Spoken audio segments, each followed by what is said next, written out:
Dragi moji prijatelji, evo mene ponovo u šumi, a znate gdje?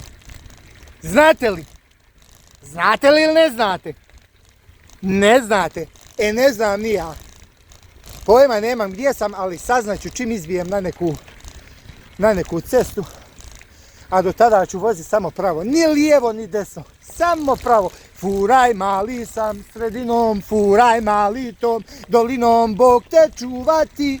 Pazi ljude pa šta bude, neka bude furaj mali sam sredinom, furaj mali tom dolinom, Bog te čuvati. Pazi ljude pa šta bude, neka bude pa šta bude, neka bude. Pa šta bude, neka bude.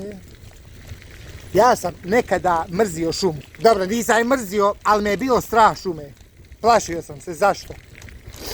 Zato što po njemačkim šumama imate puno veprova. Ja sam uvijek kontao, Bože dragi, ako mene vepar skonta ovakvog tamnoputog, odmah će znati da sam musliman, doće, poderat će me. Kad mi zabije one kljove, ima da me odere, samo će mi proteza ostati. Dok se nisu pojavila ona dva vepra Zahiragića. Vepar čakijaš i vepar revolveraš.